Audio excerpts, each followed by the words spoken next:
And the first image that came onto the screen was candle flames in red glass holders. Wow. And I was shocked. I believe in this stuff, and I was shocked. And I'd gotten it right. I described what appeared to be a cathedral, and they had gone to a cathedral. It was really amazing. And a lot of people in the room got it right. Sitting next to me was another researcher named Rupert Sheldrake. I love him. Oh, my God. He's awesome. Yeah, so he's kind of into these consciousness study sorts of things. He wrote about the morphinogenic field. That's absolutely and the mind. Right. So we were both there, and we both went through this exercise. He also got it right, basically. So it was a demonstration that this remote viewing ability is something that we all have.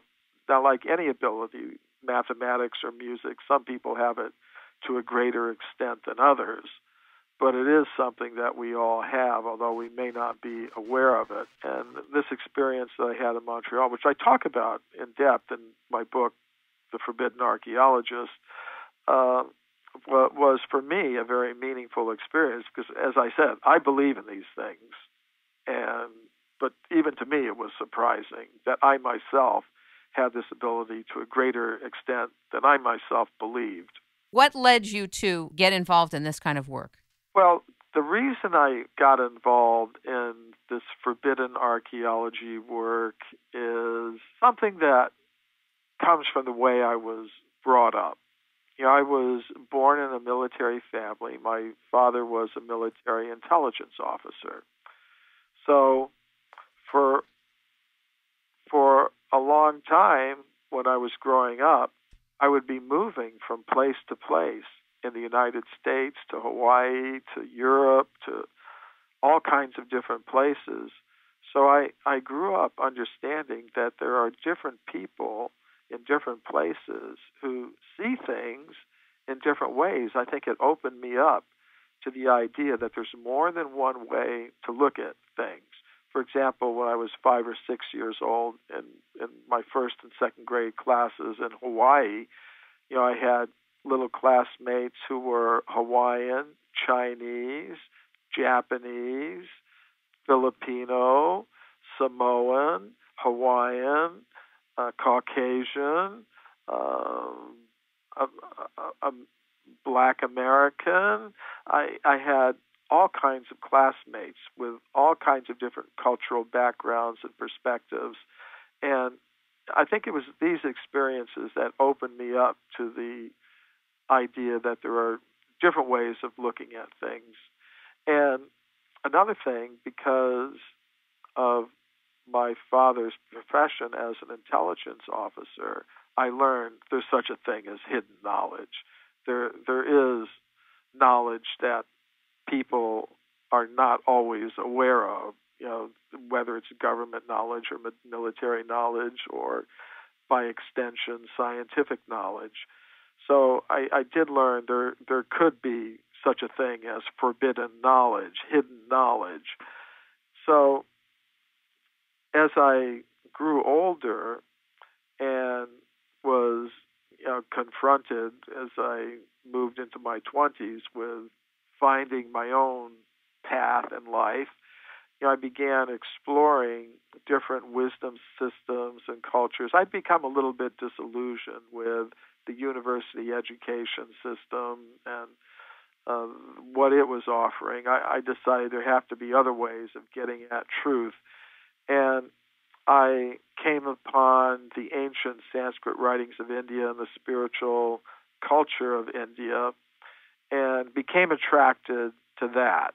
I'm not saying that's the only place to get truth, but it's like if you're going to buy a computer or a mobile phone, there's so many different brands. Eventually you got to choose one that works for you. So I decided that what I was learning from the ancient wisdom system of India was good for me.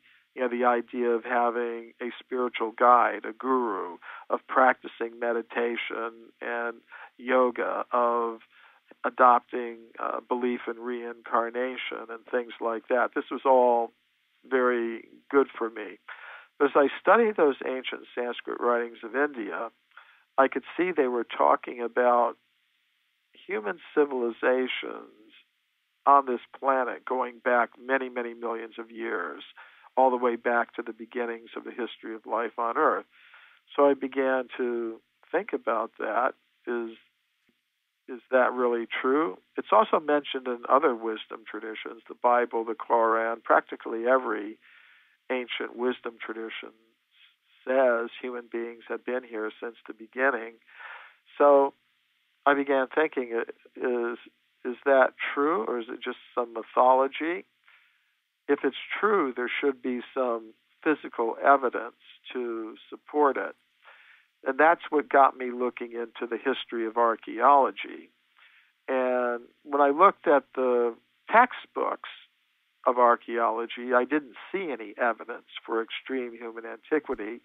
But when I started going beyond the textbooks to the original scientific reports in many different languages from the time of Darwin all the way up to the present, I began seeing there were many reports of archaeological evidence for extreme human antiquity, many more than I suspected could possibly exist. So I collected those all together, and with my co-author, Richard Thompson, put them together in the book Forbidden Archaeology. So that's what got me started. Because you do have a tiger by the tail, you know. Yeah, in the beginning, I just thought, I didn't know what I might find. I thought I might find a few interesting cases and write a short article about them and then just go on to something else. But as I started getting into the research, I did 8 weeks of research. I found a few cases, but those cases led to other cases. So the 8 weeks turned into 8 months, and then the 8 months turned into 8 years. I actually did 8 years of research for the book Forbidden Archaeology, as one case just led to another. Colombo, how did you support your work to come up with the compilation, the synthesis of Forbidden Archaeology, which is, 1,000 pages? Well, fortunately, I'm a member of a spiritual community, so the spiritual community that I'm a part of supports, the kind of research that I'm doing. So I was very fortunate. How extraordinary. Are you talking about the Bhakti Vedanta the Vedanta? Bhakti Vedanta Institute, yeah. part of the International Society for Krishna Consciousness. My spiritual teacher, my guru, was very interested in these things. So he established that institute in order to carry out research giving Vedic perspectives on different scientific questions. So I wound up focusing on the areas of science that relate to human origins, archaeology, anthropology, and so on.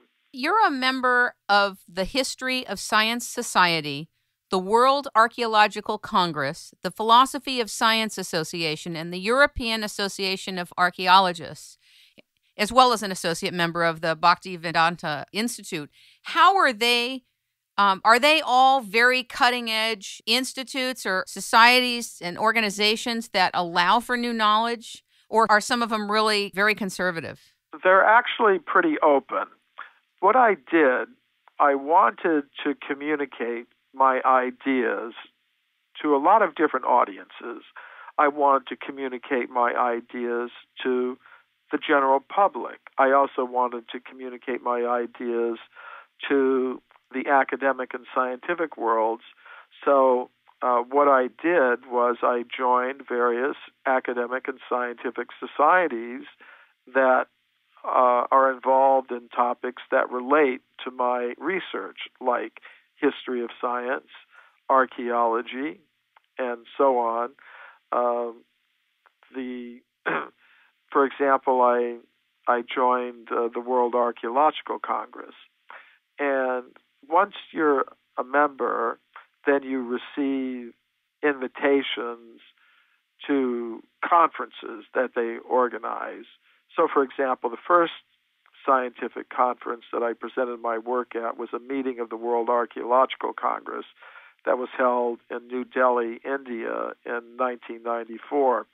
And the World Archaeological Congress is one of the world's